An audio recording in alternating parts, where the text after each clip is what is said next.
آج پھر مجھے باس نے اپنے کمرے میں بلایا تھا۔ میں نے اپنی چست قمیص سے دوپٹے کو تھوڑا سا سرکا کے پیچھے کیا تھا۔ میں جانتی تھی کہ وہ میرے حسن پر، میری شخصیت پر فدا ہو چکا ہے۔ وہ ایک بہت بڑے جاگیردار کا بیٹا تھا، بہت بڑا بزنس مین تھا۔ جتنا وہ دولت مند اور امیر تھا، اتنا ہی غرور اور گھمنڈ اس شخص کے اندر کوٹ کوٹ کے بھرا تھا۔ کسی بھی خوبصورت سے خوبصورت لڑکی کو وہ ہنس نہیں ڈالتا تھا، لیکن مجھ پر مر مٹا تھا۔ میرا تعلق تو ایک متوسط گھر سے تھا، لیکن میرا پہننا اوڑھنا شاہانہ تھا۔ میں نے کبھی بھی اپنے غربت کو اپنے اوپر حاوی ہونے نہیں دیا تھا۔ میں پچھلے 6 ماہ سے اس آفس میں کام کر رہی تھی، اور اس سے پہلے بھی میں نے اچھے ہی فارم میں جاب کی تھی۔ یہی وجہ تھی کہ میرے اچھے تعلیمی ریکارڈ تھے، ساتھ ساتھ میرا تجربہ بھی کافی تھا۔ اس لیے جہانگیر شاہ نے جب انٹرویو لیتے ہوئے میرے ڈاکومنٹس دیکھے تھے تو ایک تنقیدی نظر مجھ میں سے پیر تک ڈالی تھی۔ میں بہت با اعتماد لڑکی تھی، جہانگیر شاہ کی ہر بات کا جواب بڑے اعتماد سے دے رہی تھی۔ آخر میں اس نے مسکرا کر مجھے دیکھا تھا، میری فائل بند کی اور کہنے لگا، کل سے آپ جاب پر آ سکتی ہیں۔ یہ سن کر میں حیران ہوئی تھی۔ ایک دم ہی اس نے فیصلہ سنایا تھا، حالانکہ مجھے تو لگا تھا کہ انٹرویو لے گا اور چند دن بعد ہی مجھے کال پر پتہ چلے گا کہ جاب ملی یا نہیں ملی، لیکن اس نے ایک دم فیصلہ سنا کر مجھے حیران کر دیا تھا۔ میں حیرت سے اسے ٹکر ٹکر دیکھ رہی تھی۔ میری یوں دیکھنے پر وہ ہنسنے لگا، کہنے لگا، دیکھیں مجھے یوں نہ دیکھیں، مجھے بہت جلدی نظر لگ جاتی ہیں، اس لیے اس طرح کے کمنٹس پر میں کچھ خفت میں مبتلا تھی۔ میں نے ٹیبل سے اپنی فائل اٹھائی اور وہاں سے چلی گئی۔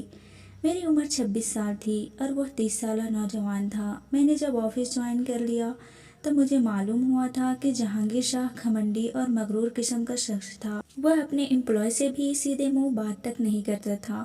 ذرا سی خلاف مزاج اگر کوئی بات ہو جاتی یا ایسا کام ہو جاتا، وہ سب کے سامنے مرد تو مرد عورتوں کو بھی ذلیل کر کے رکھ دیتا تھا۔ اس کا سخت رویہ دیکھ کر پہلے تو میں بہت گھبرا سی گئی تھی، لیکن کیونکہ میں پہلے سے 3 سال ایک فارم میں کام کر چکی تھی، اس لیے مجھے اپنے کام کا تجربہ بہت اچھا تھا۔ 1 مہینے میں ہی میں نے اپنی محنت کا لوہا منوا لیا تھا۔ کافی حد تک میں اس کے بزنس کے اتار چڑھاؤ کو سمجھ چکی تھی اور ویسے ہی کام کرتی تھی جیسا کہ جہانگیر شاہ چاہتا تھا۔ حالانکہ میں بے حد خوبصورت لڑکی نہیں تھی، میری رنگت ہلکی سی گندمی تھی، لیکن میرا پہننا اوڑھنا ایک ماڈرن لڑکی کی طرح تھا۔ میں چست لباس پہنتی تھی، بالوں کو لیئر میں کٹوا رکھا تھا اور وہ ہر وقت کھلے ہی رہنے دیتی تھی۔ میک اپ بھی بڑی مہارت اور نفاست سے کرتی تھی۔ با اعتماد بھی بہت تھی۔ مردوں کے ساتھ بات کرنے میں مجھے کبھی بھی جھجک اور شرم یا بدحواسی محسوس نہیں ہوئی تھی۔ جہانگیر شاہ کے ساتھ میں بہت سی میٹنگ بھی اٹینڈ کر چکی تھی، اور میرے اعتماد کو دیکھ کر وہ شخص مجھ سے متاثر ہوئے بغیر نہیں رہ سکا تھا۔ پورے 1 مہینے بعد اس نے مجھے اپنے آفس کے روم میں بلایا۔ میں جیسے ہی اس کے کمرے میں گئی تو ایک دل فریب مسکراہٹ اس کے چہرے پر سجی ہوئی تھی۔ اس نے مجھے کمرے کے اندر بلایا اور کہنے لگا، مس نازش، میں آپ کے کام سے بے حد خوش ہوں۔ آپ پہلی لڑکی ہیں جس نے مجھے اب تک شکایت کا موقع نہیں دیا۔ آپ کی جتنی بھی تعریف کی جائے کم ہے۔ میں نے مسکرا کر اپنی تعریف وصول کی۔ اپنے لیئر کٹنگ کے بال ہاتھ سے پیچھے کیے تھے۔ میں نے کہا، تھینک یو سو مچ۔ آہستہ آہستہ اب مجھ سے بزنس کے علاوہ اور بھی باتیں کرنے لگ گیا تھا۔ کبھی میٹنگ کے بعد مجھے سمندر میں لے جاتا، ساحل سمندر پر ننگے پاؤں میں اس کے ساتھ ڈھیروں باتیں کرنے لگی تھی۔ جتنا میں اس سے بد دماغ اور گھمنڈی سمجھتی تھی، وہ ایسا نہیں تھا، بہت مختلف قسم کا شخص تھا۔ پتہ ہی نہیں چلا کہ کب میں اس کی محبت میں گرفتار ہو گئی۔ حالانکہ میں ایسی لڑکی نہیں تھی جو کہ رومانوی قسم کی ہوتی ہے، حقیقت سے دور خوابوں کی انہوں نے الگ دنیا بنا رکھی ہوئی تھی۔ میں حقیقت پسند لڑکی تھی۔ بیچ گھرانے سے میرا تعلق ضرور تھا، لیکن میں نے اپنی جاب سے کمائے ہوئے پیسوں سے ایک اچھے علاقے میں فلیٹ کرائے پہ لیا تھا۔ اپنے چھوٹے بھائی بہنوں کو انگلش میڈیم اسکول میں داخل کروایا تھا۔ میرا اٹھنا بیٹھنا ایک ماڈرن فیملی کی طرح تھا۔ البتہ میرے ماں باپ سادہ تھے۔ باپ ہارٹ پیشنٹ تھے، اس لیے میں نے پہلی بار گھر سے قدم نکالا تھا اور نوکری ڈھونڈی تھی، ورنہ ہمارے خاندان میں تعلیم کے ترنت بعد لڑکیوں کی شادی کر دی جاتی ہے۔ میں اپنے خاندان کی پہلی لڑکی تھی جس نے جاب کو ترجیح دی تھی۔ میں اپنے حالات کو بدلنا چاہتی تھی، اور آج میں جس مقام پر تھی، خاندان کے لڑکے میری تمنا کرتے تھے، لیکن میں ہمیشہ رشتے سے انکار کرتی دیتی تھی۔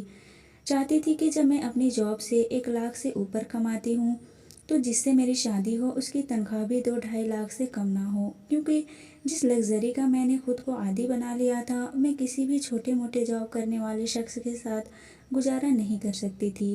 جہانگیر شاہ کے ساتھ تعلقات بڑھانے کا کہیں نہ کہیں میرا مقصد یہ بھی تھا کہ اگر وہ میری محبت میں مبتلا ہو جاتا تو میری زندگی اس کے ساتھ بہت اچھی گزر سکتی تھی۔ وہ عام جاگیرداروں جیسا ہرگز نہیں تھا جو عورتوں کو غلام بنا کر رکھے۔ شہر میں زیادہ تر اس وقت گزرتا تھا، اس لیے اگر وہ مجھ سے شادی کی بات کرتا تو میں سب سے پہلے اسی کے رشتے کو ترجیح دیتی۔ اس لیے میں نے خود پر کوئی بھی حدیں نہیں باندھی تھی، نہ ہی جہانگیر شاہ کو کسی حد کا پابند کیا تھا۔ وہ اکثر بات کرتے کرتے میرا ہاتھ پکڑ لیتا تھا، مجھے خود سے قریب کر لیتا تھا، بجائے اسے گھورنے کے میں مسکراتی تھی۔ یہی وجہ تھی کہ اس کی جسارتیں بڑھتے جا رہی تھی، اور ایک دن وہ سب ہوا جو میں یوں نہیں چاہتی تھی۔ میں تو چاہتی تھی کہ وہ میری محبت میں گرفتار ہو کر میرا رشتہ مانگے اور مجھ سے شادی کر لے، جیسا کہ ہم جیسی مڈل کلاس لڑکیاں سوچتی ہیں۔ لیکن میں نہیں جانتی تھی کہ اس کا مقصد کچھ اور تھا۔ وہ میٹنگ کے بہانے مجھے فارم ہاؤس لے جائے گا۔ مجھے لگا کہ رات تک واپسی ہو جائے گی، لیکن جب شام کا اندھیرا گہرا ہونے لگا اور کوئی بھی میٹنگ نہیں ہوئی تو میں نے اس سے کہا، آپ نے ابھی تک اپنی میٹنگ کے ممبرز کو نہیں بلوایا، اندھیرا پھیل رہا ہے، مجھے گھر جانا ہے، اور آپ جانتے ہیں کہ یہاں سے شہر کا راستہ ہی 2 گھنٹے کا ہے۔ اور مجھے دیکھ کر مسکرانے لگا، کہنے لگا کوئی میٹنگ نہیں ہے یہاں پر۔ اس نے کہہ کر مجھے حیرت ہوئی تھی۔ میں نے کہا، کیا مطلب؟ پھر آپ مجھے یہاں کیوں لائے ہیں؟ وہ کہنے لگا، بس تمہارے بغیر اب وقت نہیں گزرتا میرا۔ اس کی بات سن کر میں مسکرانے لگی۔ میں نے کہا، تو پھر میرے والدین سے میرا رشتہ مانگ لیں۔ میری بات سن کر وہ ہنسنے لگا، کہنے لگا، میں جاگیردار ہوں اور تم ایک مڈل کلاس لڑکی، ہمارا کوئی جوڑ نہیں ہے۔ اس کی بات سن کر تو میرا دل بجھ کر رہ گیا تھا۔ میں تو سمجھتی تھی کہ وہ ایسی سوچ کا مالک نہیں ہوگا، لیکن اس کی بات نے تو جیسے میرے سارے خواب چکنا چور کر دیے تھے۔ اس نے ایک ہی جملے میں مجھے میری حیثیت یاد دلا دی تھی۔ میں نے کہا، ٹھیک ہے، اچھا کیا آپ نے جو مجھے یہ بتا دیا کہ میں ایک جاگیردار کی بیوی نہیں بن سکتی۔ یہ کہہ کے میں نے اپنا پرس اٹھایا اور اس کے فارم ہاؤس کے بنے ہوئے چھوٹے سے کاٹیج سے باہر نکلنے لگی، جو کہ 3 کمروں پر مشتمل تھا۔ اس سے پہلے کہ میں ڈرائنگ روم سے باہر نکلتی، اس نے میرا ہاتھ پکڑا اور اپنی طرف کھینچا۔ میں اسے اقتدار کے لیے تیار نہیں تھی، اس لیے اس کے پہل میں جا کر گری تھی۔ کہنے لگا، ایسے کیسے جانے دوں تمہیں؟ کہہ تو چکا ہوں میں جاگیردار ہوں، اور ایسے شوق ہم تم جیسے لڑکیوں سے ہی تو پورے کرتے ہیں۔ یہ سننا تھا کہ غصے سے میرے کانوں کی لو تک لال ہوئی تھی۔ اس نے مجھے سمجھ کے رکھا تھا۔ میں نے جھٹکے سے اسے اپنا آپ کو چھڑوایا اور کھڑی ہو گئی۔ میں نے کہا کہ آپ بہت غلط سمجھتے ہیں، مجھ میں کوئی ڈرپوک قسم کی لڑکی نہیں ہوں۔ خبردار مجھے چھونے کی کوشش بھی کی تو تمہارے حلق کا کانٹا بن جاؤں گی۔ میں سمجھے میرا یہ کہنا تھا کہ وہ بھی غصے سے کھڑا ہوا، مجھے بازو سے پکڑا، کہنے لگا، اچھا تم مجھے دھمکی دے رہی ہو؟ جہانگیر شاہ کو دھمکی دے رہی ہو تم؟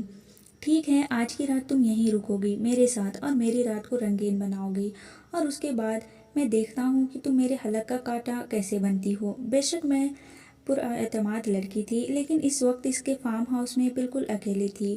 وہاں اس کے گارڈز تھے، اس کے چوکیدار تھے، اس کی حکمرانی تھی۔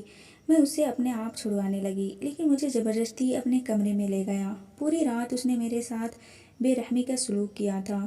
مجھے برباد کرنے کے بعد مجھ پر کہے لگا کر ہنسنے لگا، کہنے لگا، لو کر لی میں نے تمہارے ساتھ اپنی رات رنگین، اب میں دیکھتا ہوں کہ تم میرے ساتھ کیا کر سکتی ہو۔ میں کمزور لڑکیوں کی طرح روئی نہیں تھی، اس سے رحم کی بھیک نہیں مانگی تھی۔ میں اکیلے ہی اس فارم ہاؤس سے نکل آئی تھی۔ واپس جب میں اپنے گھر پہنچی تو میرے ماں باپ بے حد پریشان تھے۔ مجھ سے پوچھنے لگے کہ رات بھر تم کہاں تھی؟ میں نے انہیں کوئی جواب نہیں دیا۔ میں نے میڈیا کے سامنے اس شخص کے بارے میں سب کچھ سچ بتا دیا، اپنے چہرے پر لگے زخم بھی دکھا دیے۔ پہلے تو یہ خبر خوب پھیلی تھی، لیکن جہانگیر شاہ کے پیسوں کے سامنے اس خبر کو دوسرا رنگ دے دیا گیا تھا۔ میں نے کسی اور کے ساتھ گناہ کیا ہے اور بدکاری کر کے جہانگیر شاہ پر بدکاری کرنے کا الزام لگایا تھا۔ میں سب کے سامنے بری بن چکی، ذہنی اذیت میں آ چکی تھی۔ میں نے نوکری چھوڑ دی، گھر میں بیٹھ گئی۔ لوگوں کا سامنا کرنا میرے لیے مشکل ترین کام تھا۔ میرا سارا اعتماد ختم ہو چکا تھا۔ لوگوں کے طعنے اور شک بھری حقارت بھری نظریں مجھ سے برداشت نہیں ہوتی تھی۔ برسوں میں کمائی گئی عزت کو اس شخص نے 2 کوڑی کر کے رکھ دیا تھا۔ مجھے اس شخص سے اتنی نفرت تھی کہ مجھ پر اگر ایک قتل معاف ہوتا تو میں جہانگیر شاہ کا کر دیتی۔ میرے باپ میری بدنامی کا صدمہ برداشت نہیں کر سکے تھے۔ اس لیے ان کو میجر ہارٹ اٹیک ہوا تھا۔ میرے والد ہاسپٹل میں نہیں پہنچ پائے تھے کہ ان کا انتقال ہو گیا۔ میں خود اپنے باپ کو لے کر ہاسپٹل گئی تھی اور اپنے باپ کے انتقال کی خبر سن کر وہیں بے ہوش ہو کر رہ گئی تھی۔ لیکن جب مجھے ہوش آیا تو ایک اور دل دہلا دینے والی خبر میری منتظر تھی۔ ڈاکٹر نے مجھ سے کہا کہ میں حاملہ ہو چکی ہوں، اور یہ خبر میرے لیے باعث اذیت تھی۔ اپنے والد کی تدفین کے بعد میں دوبارہ اسی ہاسپٹل میں گئی۔ مجھے جاب کرنی تھی، اپنے گھر کی کفالت کا سوچنا تھا، کیونکہ ساری جمع پونجی خرچ ہو چکی تھی۔ اس لیے میں یہ بچے جیسے مصیبت اپنے گلے میں نہیں پال سکتی تھی، جو کہ ایک گناہ کی پیداوار تھا اور اس شخص کی نشانی تھا جس سے مجھے شدید نفرت تھی۔ میں ہاسپٹل گئی اور لیڈی ڈاکٹر سے کہا، ہر صورت آپ میرا ابارشن کر دیں، لیکن وہ مجھے کہنے لگی کہ میں پہلے سے بے حد کمزور ہو چکی ہوں اور فی الحال اتنی میرے میں طاقت نہیں ہے کہ آپریشن کرواؤں، میری جان کا بھی خطرہ ہو سکتا ہے۔ اس لیے اس نے مجھے کچھ طاقت کی میڈیسن لکھ کر دی اور کہنے لگی کہ 20 دن تمہیں میڈیسن کھا کر آؤ تو پھر میں تمہارا ابارشن کر سکتی ہوں۔ میں بھی ابھی لیڈی ڈاکٹر کے کمرے سے باہر ہی نکلی تھی کہ ٹھیک میرے پیچھے ایک عورت ایک مرد کھڑے تھے۔ شاید وہ لیڈی ڈاکٹر سے چیک اپ کروانے آئے تھے۔ عورت کا حلیہ کچھ عجیب و غریب قسم کا تھا، دیہاتی قسم کے کپڑے پہن رکھے تھے اور خوب سارا سازو پہنا ہوا تھا۔ عمر 35-36 سال کے لگ بھگ تھی، لیکن اس کے ساتھ کھڑے شخص کو دیکھ کر میرے ہوش ہو رہے تھے۔ وہ جہانگیر شاہ تھا۔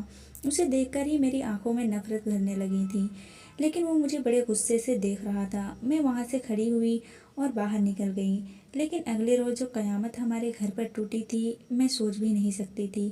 اگلے ہی روز جہانگیر شاہ میرے گھر پر آ گیا۔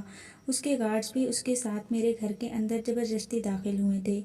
میری ماں اور میرے چھوٹے بھائی بہن یہ سب دیکھ کر پوری طرح سے گھبرا گئے تھے۔ میں نے اس سے کہا کہ اب تم یہاں کیا لینے آئے ہو؟ تم جو چاہتے تھے وہ ہو چکا۔ تم نے مجھے برباد کرنا چاہا، وہ بھی کر لیا۔ مجھے بدنام کرنا چاہا، وہ بھی تم کر چکے ہو۔ اب دفع ہو جاؤ میرے گھر سے، میں تمہاری شکل بھی دیکھنا نہیں چاہتی۔ وہ بڑے غصے سے میرے سامنے آیا اور میرے سامنے کھڑا ہو گیا۔ کہنے لگا، میری ایک بہت قیمتی چیز تمہارے پاس بس ہے، وہ تم سے واپس لے لوں تو چلا جاؤں گا۔ میں نے کہا کہ میرے پاس تمہاری کوئی چیز نہیں ہے۔ اس نے اپنا ہاتھ میرے شکم پر رکھا تھا۔ مجھے لگا جیسے کہ کسی نے میرے وجود پر آگ لگا دی۔ میں فوراً سے پیچھے ہٹایا اور ہنسنے لگا۔ کہنے لگا، میرا وارث ہے تمہارے پاس۔ یہ سن کر میرا سر چکرا کر رہ گیا۔ پھر میرے پاس آ کر کہنے لگا کہ خبردار جو تم نے میرے بچے کو مارنے کی کوشش کی۔ شاید وہ لیڈی ڈاکٹر سے میری ہونے والی باتیں سن چکا تھا۔ میں نے کہا، کون سا تمہارا بچہ؟ میرے اندر تو کسی اور کی بدکاری ہے، یہی کہا تھا نا تم نے میڈیا کے سامنے، اب کیوں تم اس پر حق جمانے آئے ہو؟ وہ کہنے لگا، میری شادی کو 10 سال ہو گئے ہیں، میری خاندانی بیوی مجھے اولاد دینے سے قاصر ہے، بہت علاج کروایا میں نے اس کے، مگر کوئی فائدہ نہیں ہوا۔ مجھے وارث چاہیے جو مجھے تم سے مل سکتا ہے، اس لیے جب تک میرا بچہ تمہارے وجود میں ہے تمہیں اپنے پاس رکھنا میری مجبوری ہے۔ یہ کہہ کر وہ میرے قریب آیا اور کہنے لگا کہ تم شرافت سے میرے ساتھ جانا پسند کرو گی یا زبردستی اٹھا کر لے جاؤں؟ یہ سننا تھا کہ میں اندر ہی اندر ڈری ہوئی تھی۔ میری ماں رونے لگی، اس کے سامنے ہاتھ جوڑ کر کہنے لگی کہ خدا کے لیے میری بیٹی کا پیچھا چھوڑ دو۔ وہ کہنے لگا، نہیں چھوڑ سکتا نازش، میرے بچے کی ماں بننے والی ہے، میرا وارث ہے اس کے پاس، اور اگر میں اسے آزاد چھوڑ دیا تو یہ میرے بچے کو مار ڈالے گی۔ میں نے کہا، ہاں میں مار ڈالوں گی، اس سے مجھے نفرت ہے، تم سے اور تمہارے اس ناجائز بچے سے بھی۔ میرا یہ کہنا تھا کہ اس نے زور سے میرے منہ پر تھپڑ مارا تھا۔ کہنے لگا، میرے بچے کو کچھ مت کہنا، اپنی اولاد کی خاطر میں تمہیں جائز بیوی بھی بنانے کو تیار ہے۔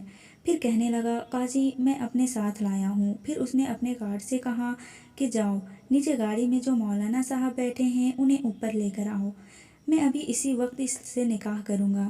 جیسے وہ نکاح خواہ اوپر آیا اور نکاح شروع کیا، میں نے نکاح سے انکار کر دیا۔ جہانگیر شاہ تو یوں تھا کہ غصے کے مارے مجھے جان سے مار ڈالے گا۔ میری ماں سے کہنے لگا کہ اگر تمہاری بیٹی نے شرافت سے مجھ سے نکاح نہیں کیا تو میں اسے زبردستی یہاں سے لے جاؤں گا اور تم لوگوں کی زندگی بھی اجر بنا دوں گا۔ اسے اچھی طرح سمجھاؤ کہ یہ مجھ سے شرافت سے نکاح کر لے، اگر یہ بنا چرا کے مجھ سے نکاح کر لیتی ہیں تو تم لوگوں کی کفالت کی ذمہ داری بھی میں لے لوں گا، کوئی تنگی نہیں آئے گی تم لوگوں کے پاس۔ میری ماں میری منت کرنے لگی کہ وہ ہر حال میں تمہیں اپنے ساتھ لے جائے گا، بہتر ہے کہ تم ایک جائز رشتے کے ساتھ اس کے ساتھ جاؤ۔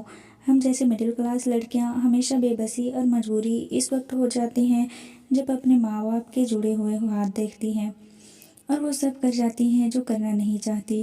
میرا اور جہانگیر شاہ کا نکاح بھی میری بہت بڑی مجبوری تھا۔ نکاح کے بعد مجھے اپنے ساتھ اپنے گاؤں، اپنی حویلی لے آیا، جہاں اس کی پہلی بیوی موجود تھی۔ میری تو یہاں کوئی ضرورت نہیں تھی، ضروری تھی اہمیت تو اس کی جو میرے وجود میں پڑ رہا تھا۔ جہانگیر شاہ کا وارث تھا۔ میری ساس نے مجھے ایک کشادہ سا کمرہ دیا تھا جس میں ہر سہولت موجود تھی۔ میری خدمت کے لیے 2 ملازمات تھیں، لیکن مجھے کمرے سے باہر نکلنے کی اجازت نہیں تھی۔ میں کبھی بھی ایسے ماحول میں رہنے کی عادی نہیں تھی۔